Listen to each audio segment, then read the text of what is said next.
And welcome once again after a year-long break to Out of the Game. Has it been a year? It feels like a year. Has it been a year? Am I on the phone by myself? Or so. 8 months? It's been a while. Yeah. This is Jeff Green, and I'm here with my good friends from all around the country. Mr. Sean Elliott. Yeah. Mr. Robert Ashley. Hello. And Mr. Ngai Kroll. Hola. Ngai, you're broadcasting from Los Angeles right now, is that right? I am in Los Angeles this week, yes. All right, so we have Los Angeles, Georgia, Yes. Boston, and Berkeley. I said Georgia and not the city because I forgot. You're in Athens? Yeah, I'm in Athens. Athens, Georgia. Which I actually got recognized at the movies last night. You serious? So I'm a celebrity. Yeah, when I was buying a movie ticket, the kid who sold me the movie ticket was like, "Are you the Robert Ashley about the video games?" And I was like, "Yeah." Nice. My wife was really impressed. It really scored me some points. Wow. That's fantastic. Yeah. So how are you liking Athens so far? You've had some your tweets have been mixed. Yeah, I mean, it's I don't know. You know, I've been mainly working, and other than that, I've been eating a lot of gravy and pork. So, so my experience is mostly like sort of having congealed blood and being inside of places. But it's been okay. You know, it's always weird to move to a new place where you don't know anybody, and I haven't made any effort to like meet people, so it's kind of weird. But now, in the old days, Athens was known for its music scene. Is it still that way? Yeah, I mean, it's still like a bumpin' music scene. You know, it's not like you know, it was maybe in the days of REM and Pylon and the B-52s and all of that stuff. But there's still a million bands. Everyone here plays music, and you know, and it's got a very like dense little downtown where there are lots of music venues, and I can just sort of walk over there and watch bands if I want to. And yeah, I mean, it's a cool scene. I would say that it's mainly kind of like indie popish, you know, like very like poppy songwriting. People love the Beatles, etc. And how did you end up in Athens? What made you move?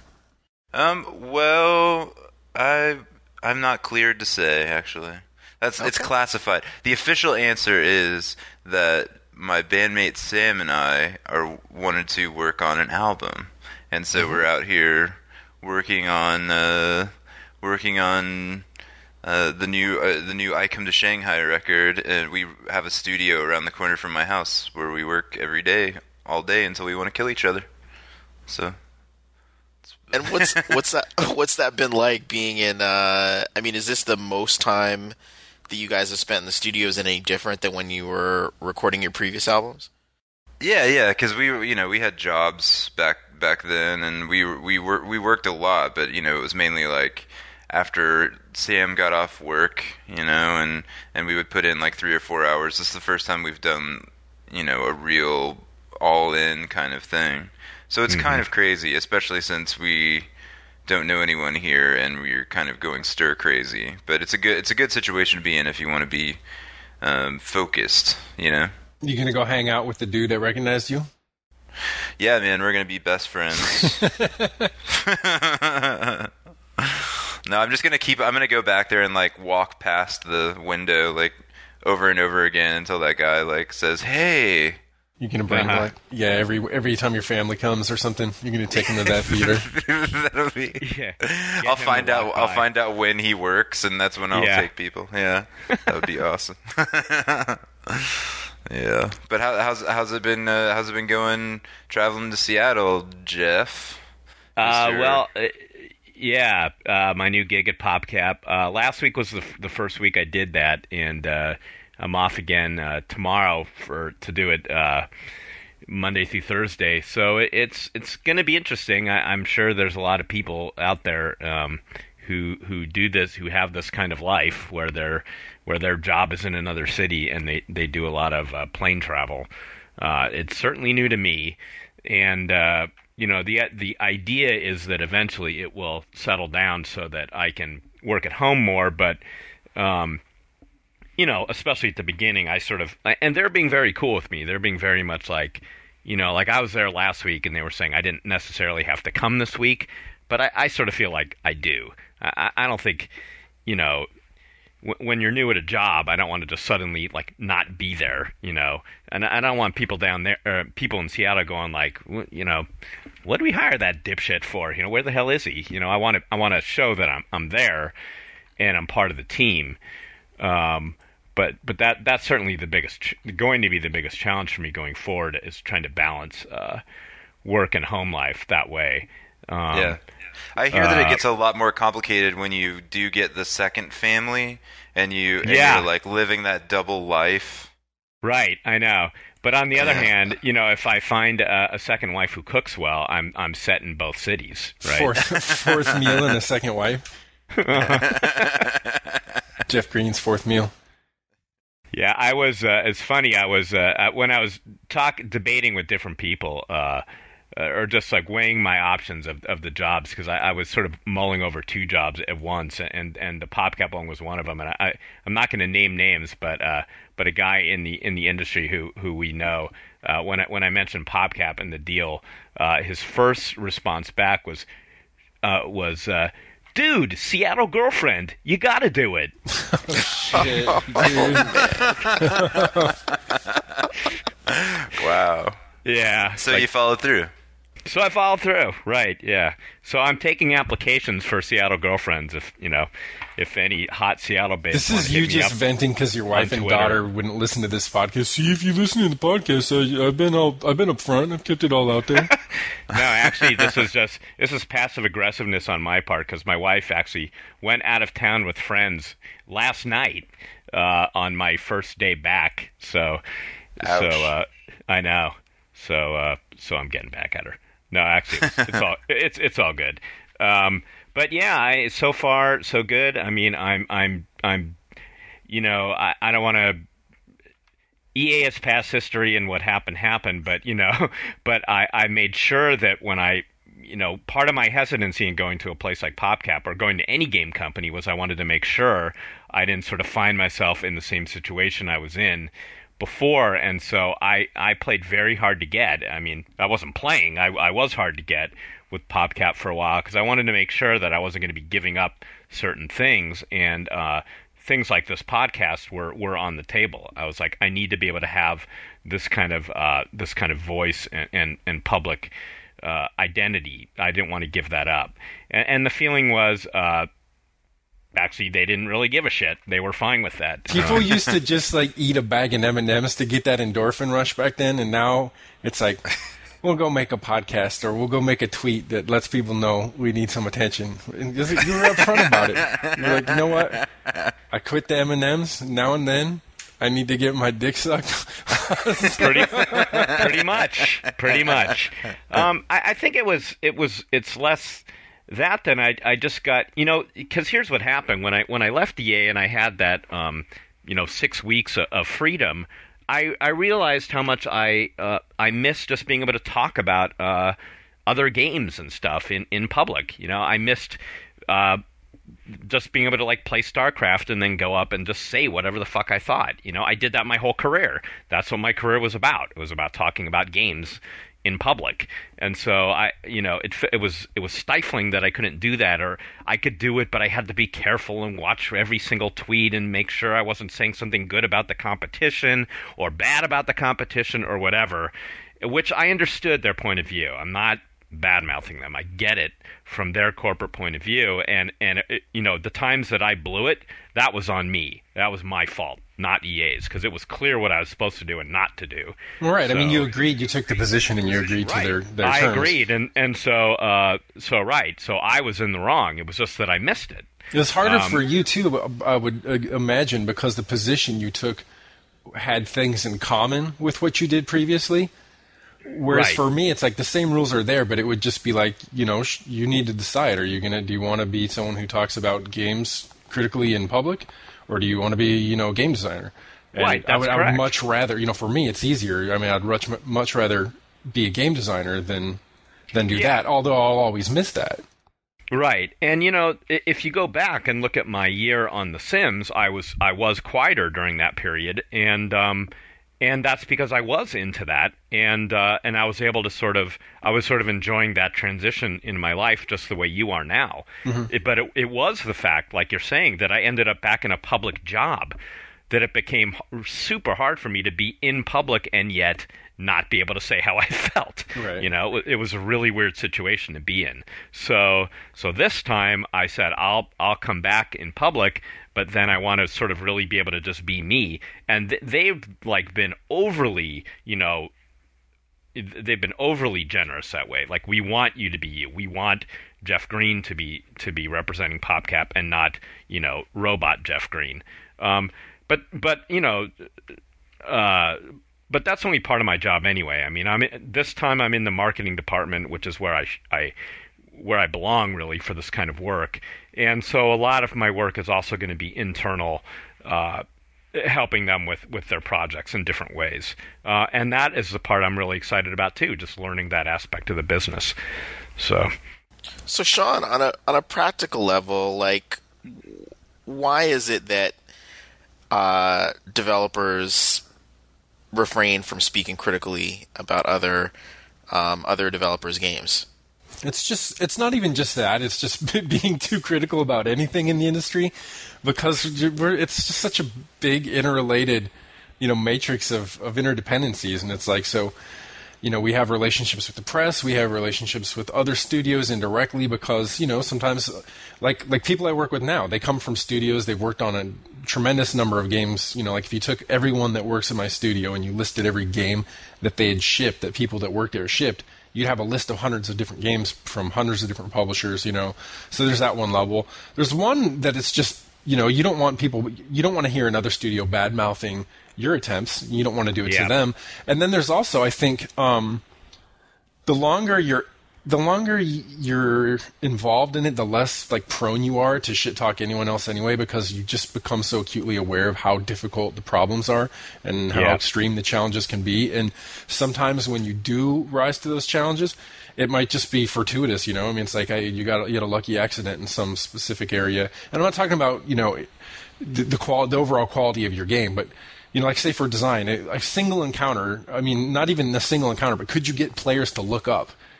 I mean, that's a fucking enormous task. And so it's and every player is different, right? I mean, this is why, it's cool. It's true that every reader of a book's different, and every viewer of a movie's different, but that agency that allows them to look where they want alone creates such enormous complexities in game design that I no longer, even, back in the day, remember I would shit talk Epic for, is okay, they just settled and they punted by having a button that says press this button to look at something cool happening.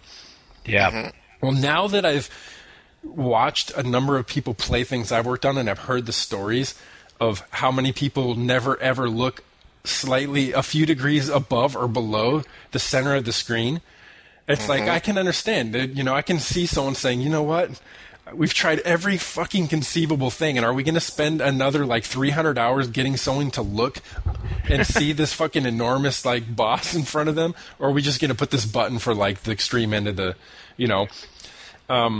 And some of the stories I've heard, a guy who worked on Frontlines, it's they set people down in a room, and they're watching through a monitor or through a window or something, and this kid gets into a tank, and of course they designed it so that the tank is in a garage and it's pointing straight out the door, so that all you'd have to do is press up on the stick or W, on the keyboard, and you would get yourself right out of the hangar and acclimate yourself to the tank controls. But instead, the first thing the kid does is he turns the turret around 180 degrees, and at that point, since the turret traversals independent of the tank body, he's confused, and he ends up turning the tank at some fucked up angle, and then he starts doing the Austin Powers in the tunnel with the golf cart thing, and he's doing that for 10 minutes, and suddenly he throws the controller down and goes, "This truck is terrible." and it's I've heard other stories too. There's someone for BioShock that they had in testing who. The plane crashed in the opening, right? And he just sat there in the water. It never occurred to him that, okay, now player agency is involved and you can control. And so, I heard that at some point they went in and they helped him get to the lighthouse, and he got that far, but then once the bathysphere completed its descent into Rapture, he couldn't get out of the bathysphere because he would never use one of the analog sticks. He would just be playing, But the thing is that this sounds funny, but it's really not funny at all for a designer because say you work on, and there's such an extraordinary range in between there, and you ultimately they're spending the same $60, as someone else, and so when like when I heard some of these stories, and they'd be like, yeah, now don't you kind of understand why? How we can get annoyed with the press at times when they're saying this or that should be this way, and I was like, well, no, because. Well, I understand where you're coming from, but I'm not necessarily annoyed at them because no developers ever once came out to me and said, hey, you want to know why the controls for this helicopter are totally fucking retarded and they allow for no finesse or room for mastery and higher level expression? Because you share a room with a subhuman brother and your mom says you have to share everything. Or so it's yeah, you really have to, how do you pick your extremes, and you have to say that there's some point below which you're not going to bother, Maybe that's the guy who could never figure out to touch the other stick even when told and when demonstrated. Wow. Yeah, it's interesting because I'm glad you sort of came back around on it. Because when you were talking about it earlier and you said I guess the perception or a perception that, use you as an example to sort of take it, to not piss anybody off, but that you, when you were a journalist, would have been, you may have talked shit, but talking shit wasn't the only thing you did as a writer, as a journalist. And so there's part of me that sort of wonders, well, isn't one of those ways that stuff can be transmitted, where information can be shared, is by writing and reflecting on other people's games? But as you said, there is something in there that when it comes from a peer, and I suppose it's true of journalism. When we were journalists, we got critiques all the time from all sides. But there is something particular that when you're being criticized by another journalist, that sort of feels like a little extra to it. Yeah, right. Well, it's also when you're in the press, there's the argument should never be there about, well, you think you can do better, go do better, because that's just absurd. You're representing people who do entirely different things with their life, and it's a matter, how they're going to spend their free time. What do they make of their spending their time? Whereas, you cannot escape the fact that if you are engaged in the same practice as someone else and you're, being critical, the assumption there is naturally that you think you can do better, that someone is doing. And so that's definitely something people don't want to get involved in. But yeah, it's it's true. It's not just about talking shit, and I don't mean to say that developers are it's just the public aspect of it too, right? It's if you bring in candidates, and you're seeing if they're the right fit for your company, and if they feel the same. It's very much about just being as completely honest, as brutally honest as you can. And you don't want people that are going to sit there and say, "Oh, this game was great." You want people that can just immediately get cut straight to the bone and say, here's, with these changes, and these are how they could have been implemented. These are some of the, the issues they would have brought up, but this is why they might have been worth trying. That's exactly what you want to hear from a candidate. We just don't want to hear that in the public sphere. Mm-hmm. I would also just imagine that, you never. Nowadays, people are managing their games and their brand identities so heavily that they just don't want to see those stories. Like David Jaffe says that such and such game sucks. They want to shape the view of a game through their marketing plan and not through having a bunch of people who are working on their games shoot their mouth off in public. Exactly. Yeah, that's part of it. I mean, it's so because too, a meme will develop early on about a game. Sometimes literally, like in the case of Wall Guy for Perfect Dark Zero, but other times just an assumption will develop and it will become widespread and it becomes part of the narrative for that game. Mm-hmm. And I'm sorry, I'm laughing just thinking about Wall Guy. But Wall Guy became part of the narrative for the release of Perfect Dark, and it was on everyone's mind, And it's so awesome. You don't want that kind of situation, Well, and I even think about it in other media. I think you guys hit the nail on the head when you said the assumption when someone who is in the same field is critical of someone else in that same field, the assumption is they know better, they can do better, they would have done better. Because I was thinking about when, it was when Trent Reznor from Nine Inch Nails was critical of Chris Cornell's last solo album, and I'm not going to lie, I mean, the stuff I heard from that album was bad, but it's one thing for me to say that as a listener, or even had I been a music critic, but when it's a fellow musician, there was just something that there's something that felt kind of almost unseemly about it in a way. Yeah. Well, I think, there have been times, too, just within the game journalism press where there's been sniping back and forth with that kind of stuff. Between including us, us taking shots at other magazines. Yeah, we did it all the time. I mean, remember just tearing the shit out of their holiday gift guides and right. I mean, any kind of stuff. We'd read material right out of other magazines. Yeah, we did dramatic readings, right? Yeah. I mean, we would never name it out loud, right? So but it was easy enough to find. Yeah. And there were other people in the press who were pissed off that we did that, and I don't blame them, right? I mean, they would be like, "Who the fuck do you guys think you are?" So. But I've mentioned this before, but certainly when I was on the Sims group, there was that I would get that thing about from people in the group who would say like, "Well, now that you know what it's like, would you have changed the way you wrote your reviews, or are you sorry for the way you wrote?" And I always answered no. Yeah, everyone asks that question, though. It's amazing. Yeah, of course, everybody does. Yeah, and you kind of get why, right? Because because the press, these folks don't really know what is involved and what it takes. What you're talking about, like getting someone to look up at the sky, right? They have no clue. But that doesn't change at all the fact of what you said, right? That you're just representing the people who have to figure out what to do with their $60. So those people don't give a fuck how hard it was for you to make it so they could look at the sky. Exactly. Right? You just have to deliver. Right. And and you don't even care if they notice, as long as they did it, then that's all you care about, as far as that relationship goes. Right. I mean, I don't give a shit, how many hundreds of people it took to make the Inception special effects look great. If they look like shit, after I pay my $15 to get in, I don't give a fuck. Your movie sucks. And that's all I'm going to say about it. But I mean, that's just an example. I actually loved Inception, but the point what is I do see now, though, that's challenging is that player experience differs so dramatically that it is amazing to me that game scores are as uniform as they are. Because I've seen just insanely different experiences. You look and you're like, this space isn't all that non-linear. I mean, it's not exactly a straight up railroad, but and nonetheless, people will have just remarkably different experiences.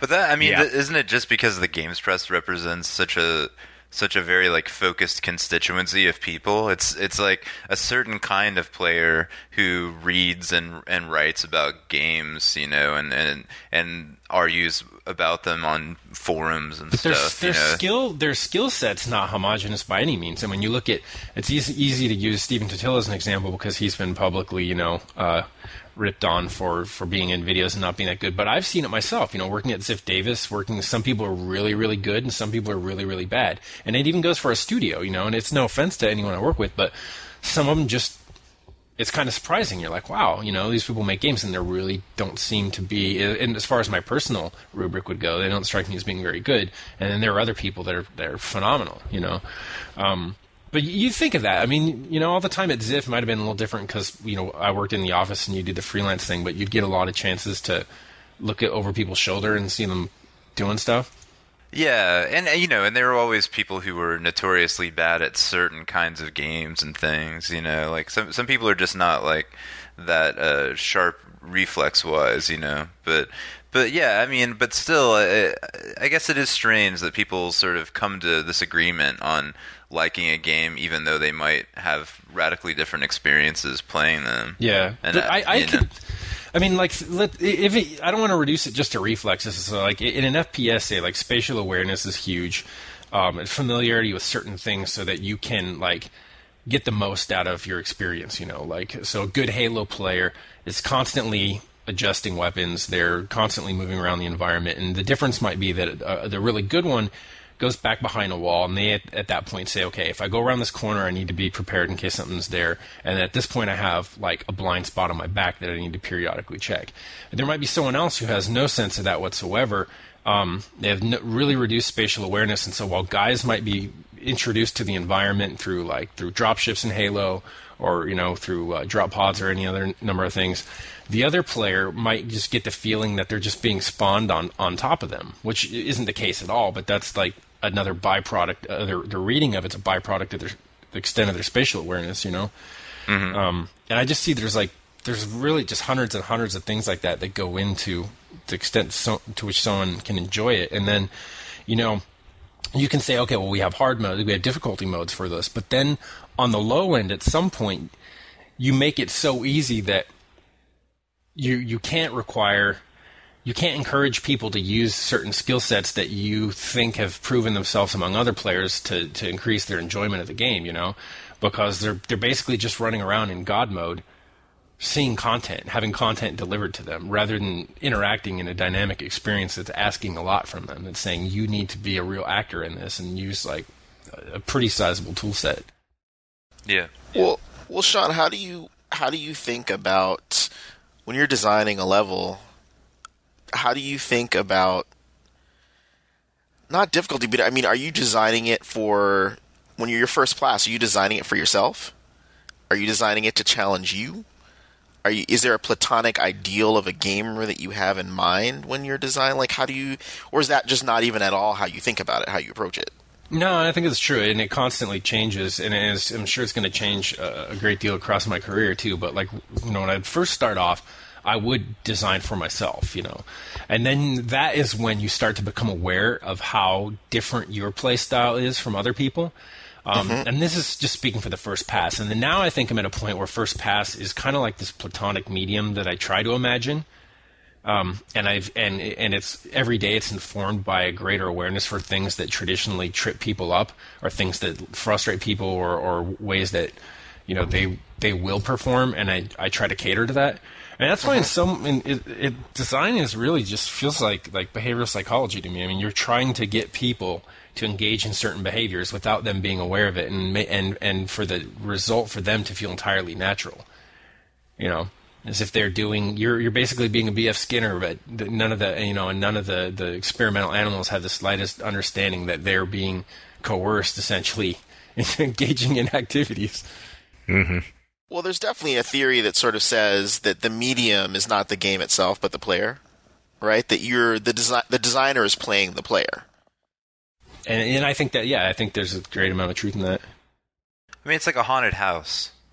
I mean, aren't you just making a haunted house? Yeah, maybe so, but within a haunted house, what people can do is pretty much just walk through it, and the difference in the experience there is like all internal. Whereas I guess if you had a haunted house where there were a number of different paths to take and they had certain things that they can do, they had like ways that they could change the haunted house.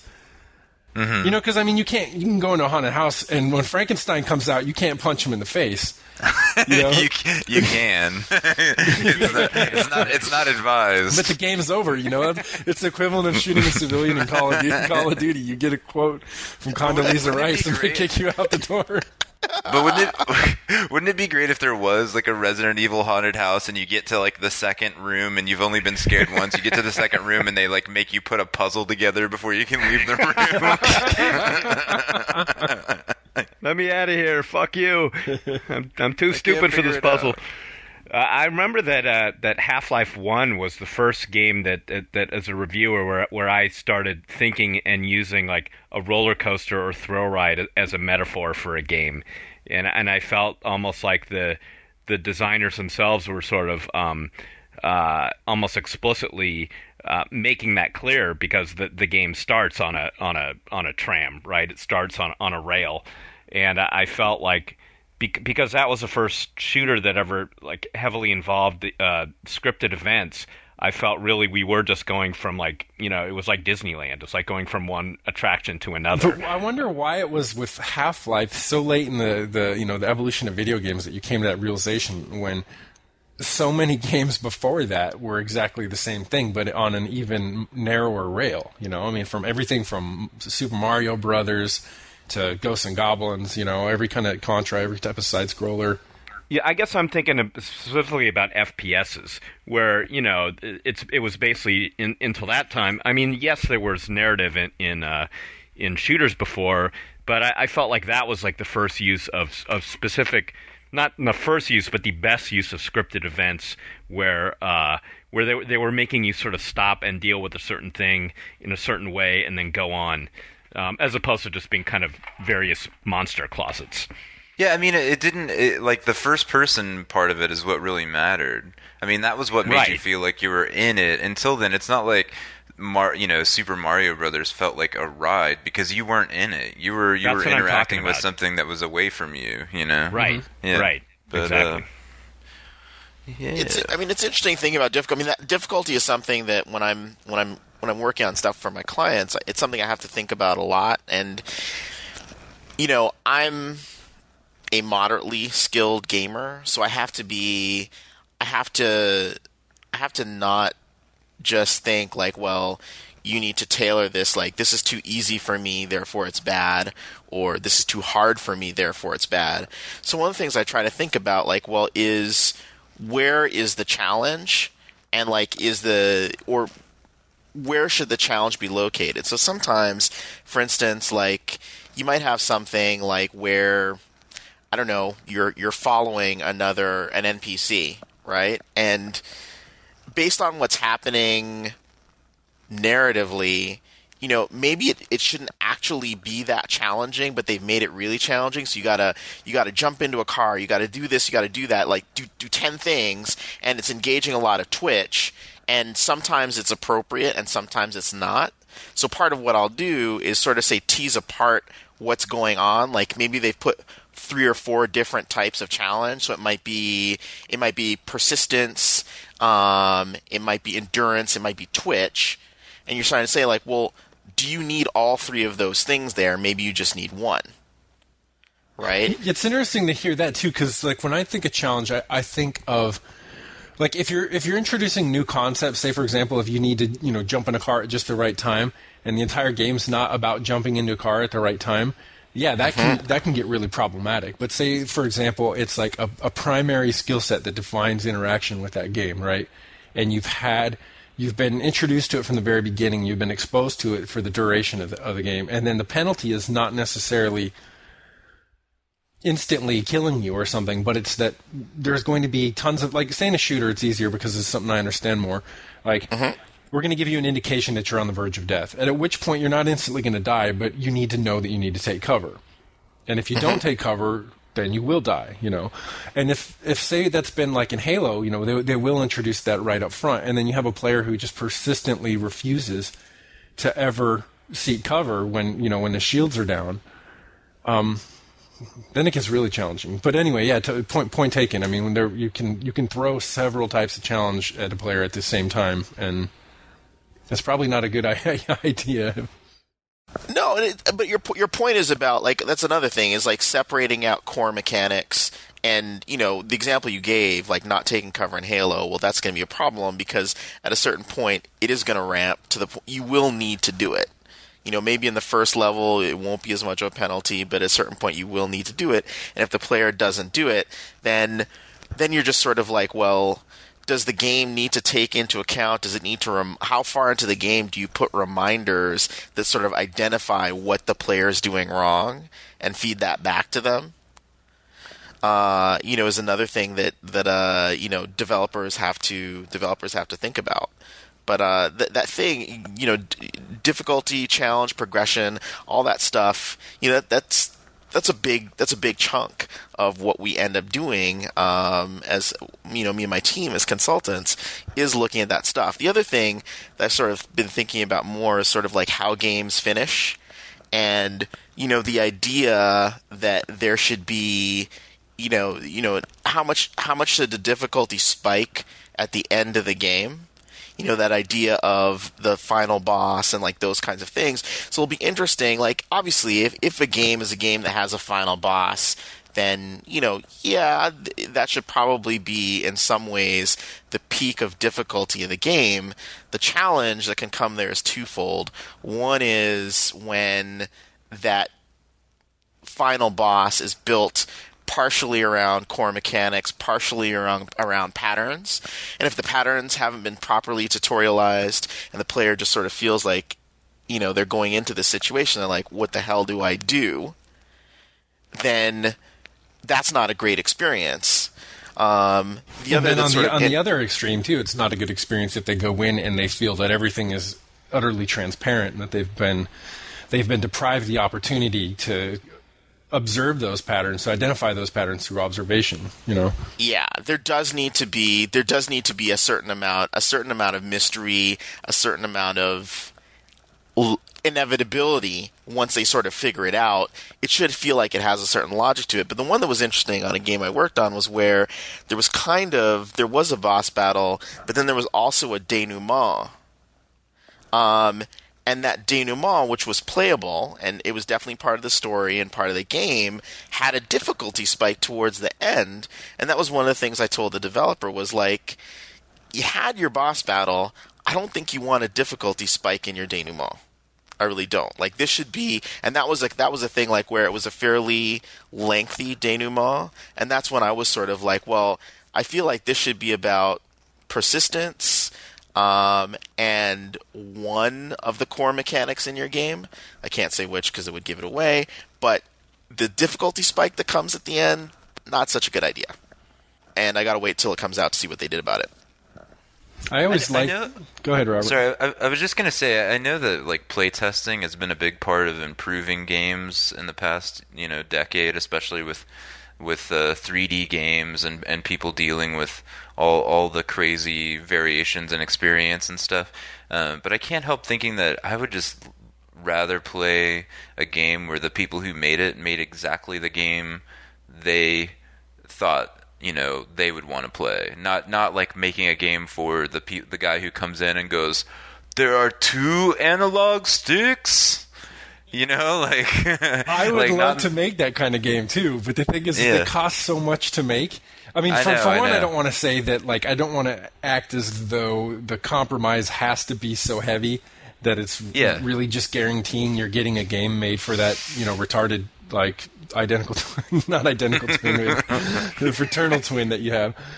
But I mean, because the perfect world, you're like, you're able to essentially have a game that works for all experiences. But yeah, there are times when I've already seen, I'm like, oh my god, there's such huge potential if you were just designing, and you could have certain assumptions about player behavior. You could. There's so many more exotic modes of interaction, and I think sorts of even puzzles and stuff that would be satisfying for people.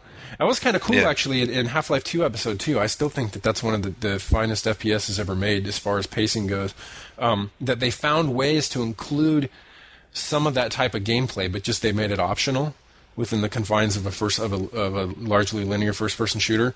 Like, the example would be, when you have to use the grenade to jump, to throw it underneath a platform. And I mean, that's the kind of thing that's totally fucking awesome to do, and you could create whole aspects of gameplay around it, but the odds that more than 20% of your audience are going to be able to do it, I say, are probably pretty slim, and testing probably showed that to be even slimmer than that.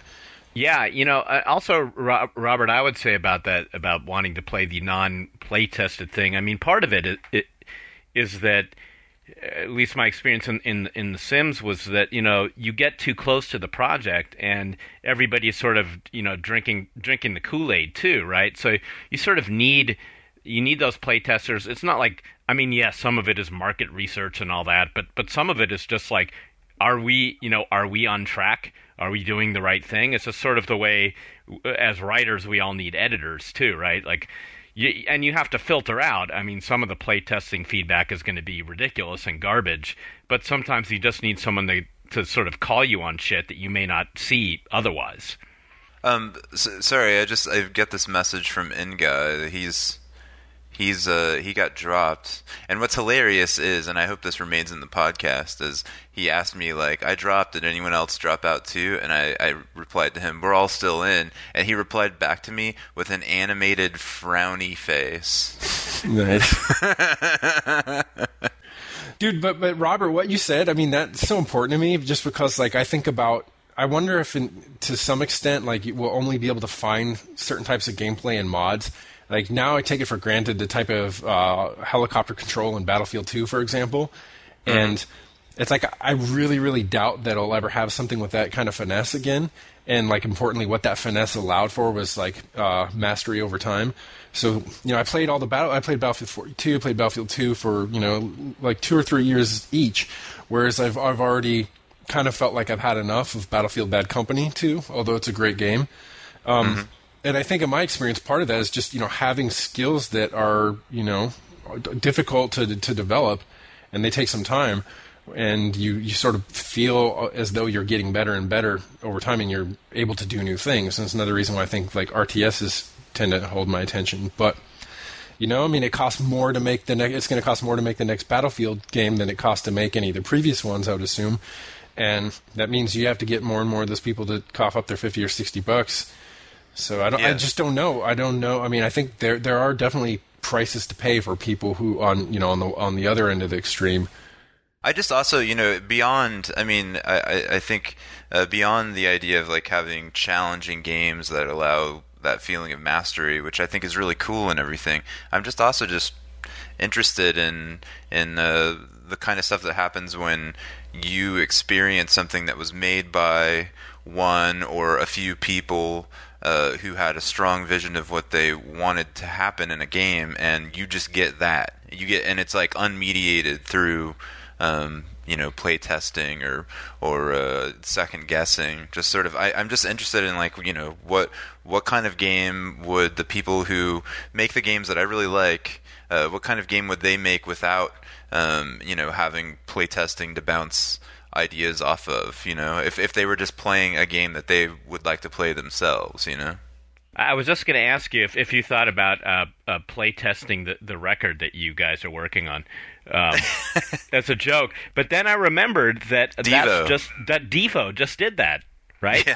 Yeah, they did like extensive market testing on their album and had people choose all kinds of things about it, like the running order and their outfits, and I think that some aspects of the music were market tested, but I have serious doubts that they really, like, made all of their creative decisions based on the market testing, because I'm pretty sure that a Devo market test would be almost universally like, ugh.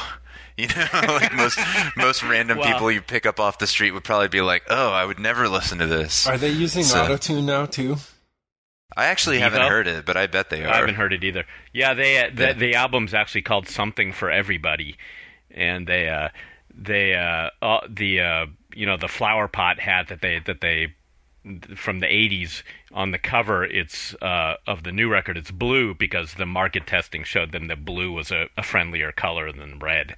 So See, I'm not I mean, well, I think it would be interesting to sort of see what developer, even a AAA developer would do in the absence of playtesting. I think the presence of playtesting doesn't mean there's not a strong vision. I mean, I think the essential thing about playtesting is really just to understand. It's like, well, you've put a lot of your vision into game form, and now you sort of need to sort of get a sense of how it's being received. And it goes back to what Sean was saying, the idea, and what I was saying, the idea of sort of playing the player and trying to understand, like, well, it's like the exercise you do in sort of reading comprehension, like where, your teacher would read a passage and then you have to answer questions that are intended to get a sense of what did you retain or what did you gather from what was being read to you. I think that's really essential for game development. If you think about, it's not a perfect analogy, but you think of one genre of film that's heavily tested is comedy. And the reason is because they want the audience. It's not like an art house movie or a drama where the response people are going to have is largely internal. It's like they want people to laugh. And so they need to know if the laughs are coming, where they expect them to, where they want them to, whatever. And if they're not, they go make changes. It's not about letting the audience direct or control the vision, but it's about making sure that the audience is perceiving the vision that you already have. Yeah. And that goes for narrative in the world, and it goes for design as much as anything. So, like, again, in Halo, if you didn't have a certain amount of pressure that you'd need to seek cover periodically in order to recharge your shields, a whole bunch of the designer vision would drop out as a course of it, right? I mean, you wouldn't necessarily need to appreciate AI behavior because you could just run up to everyone and shoot them in the face. They wouldn't live long enough to demonstrate what they're capable of. You wouldn't have the overall like feel that I think that they shoot for, and that's that periodic moments of like extreme heroism where you jump out from behind that cover, fuck up a whole bunch of guys real quick, and then all of a sudden you're like, oh my god, I'm a hero, but I'm not like omnipotent, Now the role's been reversed for a moment, and I'm gonna do some stop and pop. But yeah, I don't know. I totally see where you're coming from, Robert. But on some level, I kind of wonder if it's like just when kids sit around and go, yeah, but like what if there's something that was just totally free and just totally unconstrained? I mean, because at the end of the day, you do want, and it doesn't have to be, okay, we're setting our target audience at 10 million people. We need to guarantee that 10 million people can like this. But we need to get our vision across to as many people as we possibly can in a way that doesn't corrupt our vision. So people will draw the line. It's not every game that says, because in Frontlines, an example I gave of the dude that said the truck was terrible when he couldn't operate a tank that had tank-like controls, wasn't to make it a fucking tank where you just press a button to go and another button to auto-target everything. I mean, they still had a tank with turret traversal independent of the chassis and everything they needed, but whatever solutions they came to, maybe there were, a few more people who could actually enjoy it. I don't know. And there's any number of solutions like that can be pretty clever in a situation like that. Like you might not let the player rotate the turret until they're outside of the garage. Right, exactly. Or there might be a prompt that comes up if they're, the line of sight is in the wrong direction, to sort of remind them to realign the turret and the frame of the tank. No, so it's all about what are the problems that arise for the player. How many players does this occur for? Is this an edge case scenario, or is it happening often enough that it needs to be addressed? And then what are creative solutions to the problem that don't destroy the vision? Yeah. Yeah. I mean, the thing is, like, some of my favorite stuff in the past decade was, like, heavily play-tested. I mean, I think of stuff like the Half-Life episodes and Portal, and, I mean, Valve just, like, play-tests the shit out of everything. Right. So I'm not, I see the benefits of it, and those games have, like, a very, very strong vision, like a very strong idea of what they are, and they stay that way the whole through the whole game. And you never sense compromise when you're playing them. No, never. It doesn't feel like a cobbled together set of ideas or anything. But, and I think that that's a really modern way to work. The idea that you generate all of this feedback and you actually use it is kind of interesting and crazy, Like that's just like a really crazy modern way to make something. But at the same time, games are a really modern medium too. Yeah, no, exactly. But at the same time, I just have this like curiosity about old world ways of doing things. Like, will there ever be, like an Orson Welles type who would just understand how millions of players play games and just intuit that and be able to sit down and say, let's do it like this? Will anyone ever just really understand how people play games to the point to where they don't have to bring people in and just, have these great ideas about how to mess with us, Every designer develops like a pretty large set over time of rules of thumb that help them anticipate the way players behave. But there's just no one I think will ever be such a genius that they can anticipate every possible player outcome. Yeah. Right. And, that is the way, of course, that it used to be, right? In the old days. of video games and computer gaming. Richard Back Garriott when it was good. Back when it was good, right? When it was real. Richard Garriott was not beta testing the Ultima games. No. These were 1, 2, 5 dudes together, just doing what they was it never patched though? Well, shit. In the old days, patches were pretty damn near impossible. Okay. So no. Or just thinking about things like Super Mario Brothers, which is always the thing to return to, but the idea that somebody just makes that game and that's it, like but the never. choices are so small compared to, in the same way that you said when you played Half-Life and it was 3D and you felt that it was a roller coaster, because in the other games you just took it for granted that they were like roller coasters, that there wasn't any freedom. No doubt, there's so like, little that you can actually do that there's correspondingly few ways for people to totally fuck up. Yeah, no doubt that 3D has like complicated things hugely, and also brought a lot to the table. I mean, I don't like pine for the 2D days, even though I've really enjoyed a lot of the stuff that's happened in the past few years. I mean, as far as that goes, I mean, did you guys play Limbo? I did. That was fantastic. I didn't finish it, but I really, really enjoyed that game. Like, I could play games like that every week. I actually wonder, what kind of playtesting was done in that game, because it had a lot of, it had a ton of interesting puzzles, almost like a Braid, but not really as thorough as Braid was, but like with just really simple rules. They were all just like simple physics puzzles, and you just had to figure out like a new twist on this thing like each time. And I thought that was really cool. Dude, now that I think of it, Robert, the kind of game you're asking for used to exist in great quantities. I mean, think of like Castlevania 2 and all these games where there's like notoriously unsolvable problems in them. Like in Castlevania 2, there was some thing where you had to go crouch in some corner for like 200 seconds or something completely absurd that no one would ever fucking think to do, and it immediately sends everyone to a guide, But there were a lot of games, there were tons and tons of games like that where you're just like, you would flat out get to a point where you had no idea what to do anymore, and that would be it. That would be the last that you played of it.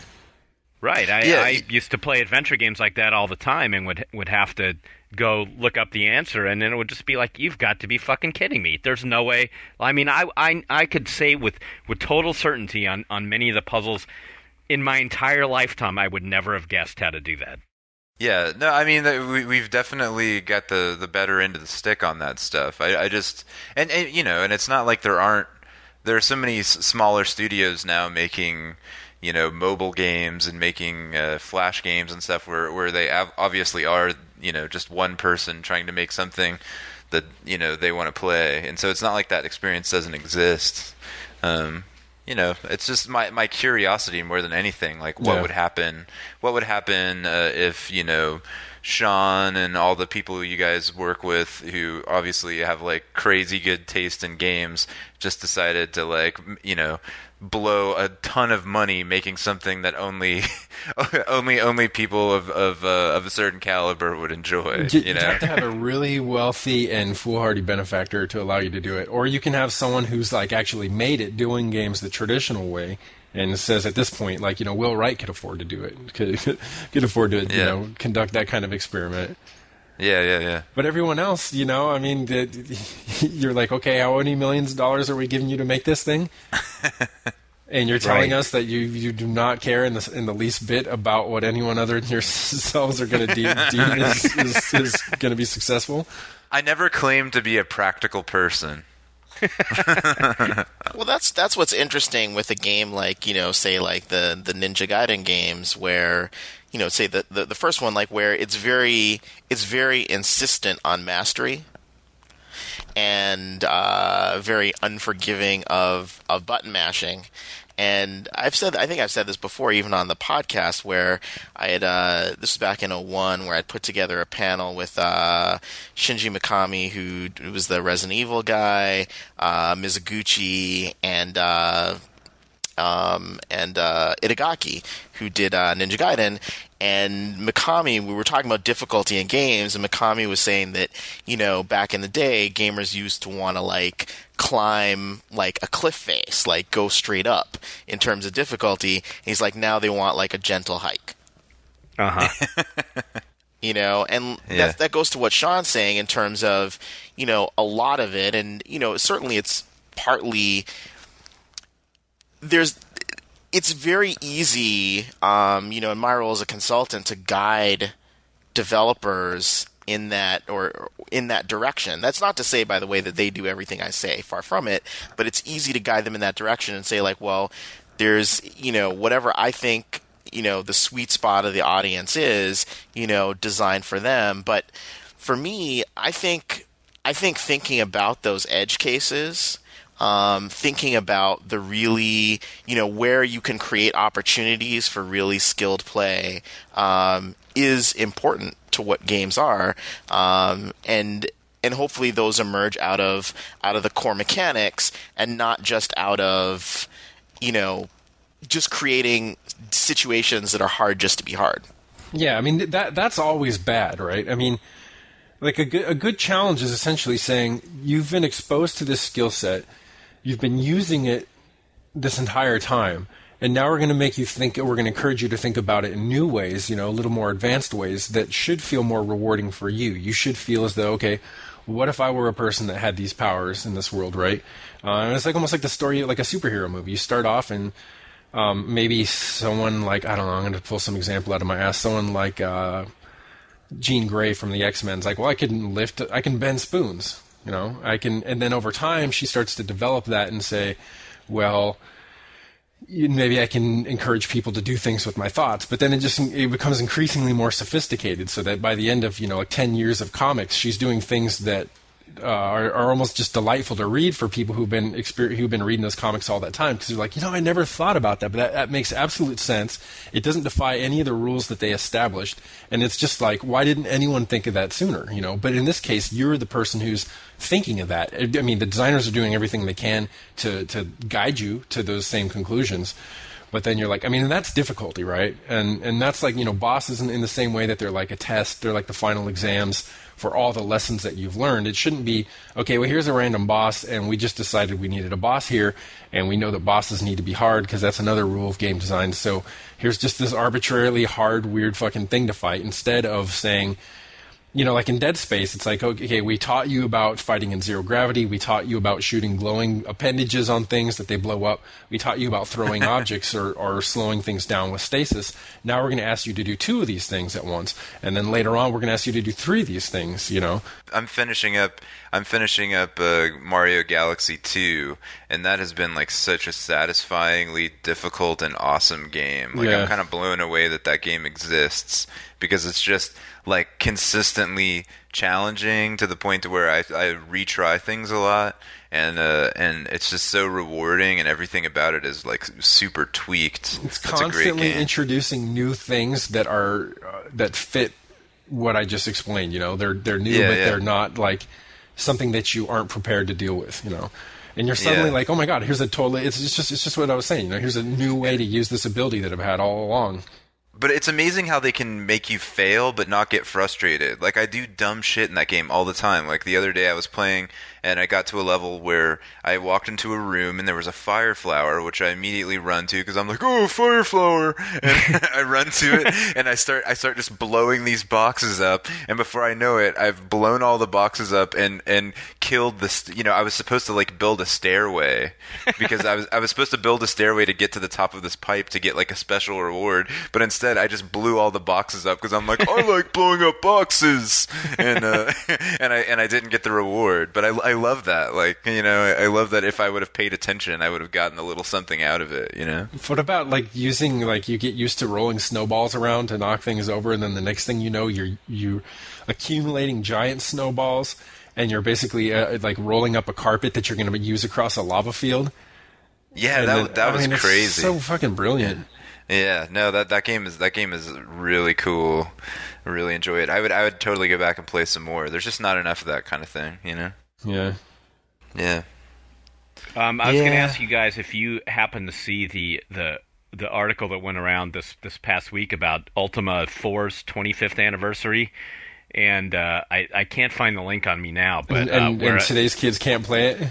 Exactly right, and I think that ties into this discussion just in terms of it was also, I was thinking about it as learned behavior too. That in those days, those games were not considered particularly that difficult, but it's just that gamers today have certain types of of expectations of what they're going to get, and of how a game presents itself, that faced with something that in the relative scheme of things isn't that old, they don't even know what to do.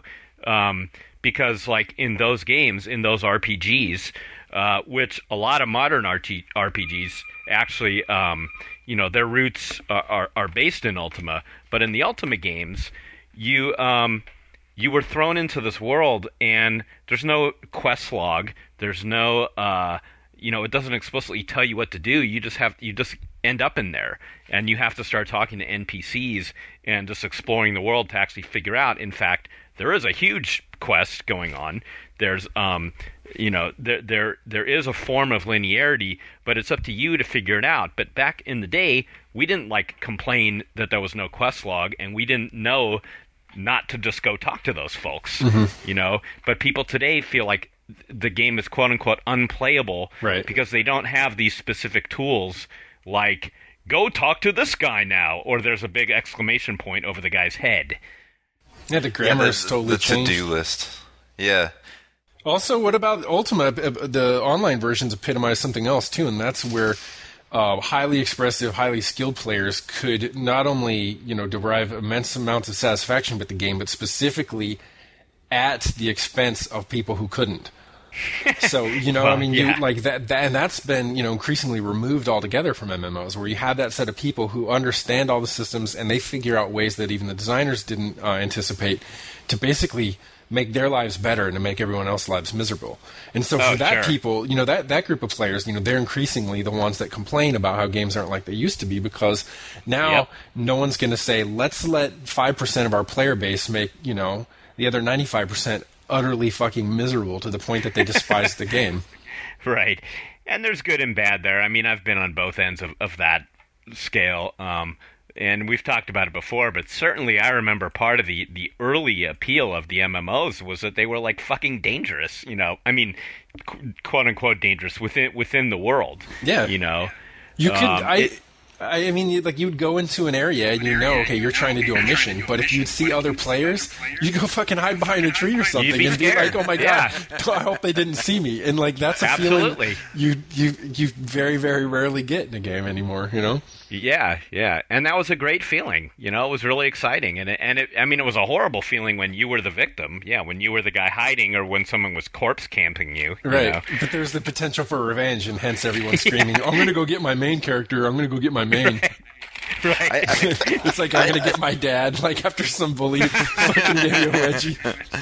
I think it's so weird that games have moved so quickly that a game from 15 or 20 years ago is like the game equivalent of an ancient text. Exactly. It would be setting some Shakespeare in front of just your average American and be like, what do you think of this cool new book? And they'd be like, what is this that's shit? What blew me away about that Ultima article, because it so has no comparison in other art forms. We understand movies from the 70s and 80s. We understand, any other form of art, but with games it was the reaction changes, was though. Try to get your daughter to watch TV shows from the 50s, or try to get a kid nowadays to watch any Stanley Kubrick movie.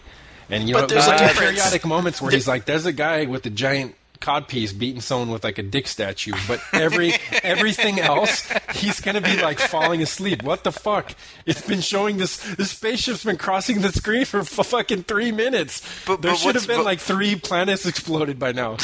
There's a difference though between saying something is putting someone to sleep and saying it's unplayable. I mean, part of the thing is that in a number of ways the grammar of film and television has not radically changed in the last 50 years, where there have been some significant changes in the grammar of games. Right, changes that are basically like Old English to English, where kids today can look at Ultima and go like, "What's that? Like, I don't even know how to play. Where do I click?" Which is different than watching a show from the 70s and just feeling like it's ridiculous. Well, isn't that the same thing? Feeling that it's ridiculous and like if someone, a Fellini movie or whatever, and there's layers of like depth and interaction going on, and and it's inviting readers to come to their audience to come to so many different conclusions, like something like Eyes Wide Shut, and a person's just like, this is ridiculous, I don't understand it. I don't see how that's different from someone taking the game and saying, this is absurd, I don't know how to play it. I mean, it might be like that if it might be like. Sorry, I was just gonna say it might be like that if you mean like the comparison is like Fellini without subtitles, because it's like people just literally don't understand, and I think that's different than just being the pacing being slow, or there not being enough stimulation, or the story being too vague. Whatever, it's like people literally don't understand this old stuff, which I think is hilarious considering all the sort of nostalgia kick that people are on about games. Like kids who are like 17 years old who love like the aesthetic of 8-bit or whatever, but who could never go back and play like Final Fantasy. It would just like the original game would just be like completely incomprehensible to them. They would just like wander around aimlessly. Let's imagine someone's mom watching a movie real quick though, and like in the fourth act of the film they reintroduce a character who appeared and played some role in the first act, and it's not accompanied by a fucking flashback montage showing, oh, this is the guy who broke the window, and they're like, who's this guy, and it's a major plot point to make the connection with that person's identity. Yeah. That's the same shit that happens now. Like, that's why you see every movie you see. It's the equivalent of a helicopter that fucking flies itself if you let go of the controls, and that auto-targets everything. Is like fucking getting that like flashback montage of the dude breaking the window and shit and peering down his mask. Like, oh, that's the dude. Yeah, I think that this distinction here is, there is one, but it's somewhat small, and we could keep debating it. Yeah, it's right. I feel like it's what Robert said. It's the difference between just like not understanding it at all and sort of just not getting it or making fun of it. Yeah. Okay. Who's sending a damn message? What is that? That's Ngai saying he needs to wind down. Okay. We got a little too wrapped up. Is that why you hear the bong gurgling sounds? Is in guys winding down? Yeah, at the moment? All right. Oh, sure. It's I'm sure it's 420 somewhere in the world. Always. I was at in a meeting at PopCap, and somebody made a 420 reference, and only 2 people out of about 9 in the room got the joke, and I thought that was fairly a universally understood joke. I mean, it's like point. Little kids saying 69. And someone's like, what does that mean? Just so that was my daughter saying, what does that mean? So are we done here? Yeah, we be done. That's all. We have to go out with ceremonial fart sounds, alternate all through us, so we're going to ask you, Ngai, to give us a nice, juicy, wet one. He doesn't want to play that game. All right, it's your turn. No, I did play it. It was Silent but Deadly. Okay. Oh. Okay. All right. Jeff? I actually heard crickets. I heard crickets too. What was that? Yeah. Wow. That wasn't a special effect. That was hilarious. Are there actually some crickets going in someone's house right now? I mean, if there were, too, actually, that's got to be some Georgia shit. That's just our podcast. I would normally say that would be me, except it's raining outside. So. Yeah, no, that was some kind of meta-editorial comment going on there. They're actually here in my place, dude. Wow. They're probably up in the fucking attic or something. That's weird. They're totally here. All right, so I guess I'm supposed to just go like... Yep, Robert. Right? Is that what we're talking about? Okay.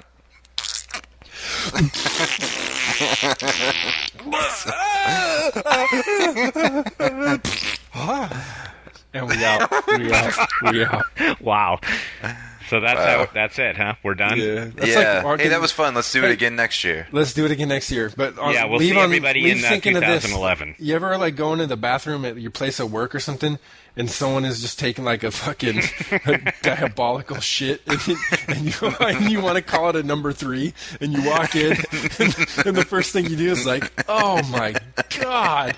But then another coworker looks at you and is like, dude, you gotta chill, man. Like, not like it could be like Ken Levine doing it or something, but like, you can hurt someone's feelings. But it's like I just tend to think if you're doing a shit that's that diabolical, you got to be fucking like ready for someone to fucking call it for how future it is. That's not cool, man. I'm kind of like Larry David on Curb Your Enthusiasm that way. I do that at home, You save your shits for home. There has to be some time. Yeah. You were that kid in high school, dude, who would have to get a pass to go home. I'm sick. He's sick like 2 times a week because he has to take a shit without someone. I have good control. Jeff There's an Green's episode got a butthole and turds come out of it. Jesus, this conversation is insane. Yeah, it's gotten bad fast. There's an episode of Curb Your Enthusiasm where he leaves a wedding. He leaves his best friend's daughter's wedding because he has to take a shit, and he won't do it. He has to do it at home. And later, his friend calls him on it. You left my daughter's wedding to take a shit, Larry? He's got like something wrong with his butthole though, and it takes him like a whole roll of paper to wipe or something. So he has to go home to do it. Take a shower afterward. I need my privacy. I don't want to like be making noises and things in public like that. That's just not. That's why you save the flush. You flush at the exact same time. There's like a. You could do that. You could do the courtesy flush. Yeah. Well, you know what I found? We'll talk next time. I started eating right, and like also we talked to Robert about cooking because I look up to Robert. It's like I always think in my head, I'm like, would Robert approve of this? Would you would be surprised how many people think that way. But when you eat fucking right and you eat a bunch of like vegetables and lean proteins, you shit like it's like a fucking deer or something. It's just like a no-wipe hard log, and it comes out like clockwork. You don't even need toilet paper. And then you don't have to worry about like the sound and shit anymore. Oh my God. But if you're eating that bullshit and microwaving stuff like I used to, that's when you get the fucking orchestra. You can tell that this is what Sean wanted to talk about the whole time. He was just waiting till the exit so he could talk about his improved feces. Saying, let it be known, kids, start eating right, and your shits will treat you right. If you learn one thing from out of the game today, it's that. And on that note, take us home, Jeff. Take us home. All right, we will see everybody. Hopefully, in a week or 2, we'll be back. Definitely, this is the start of something new. Yay! Everyone, hit stop. We're done.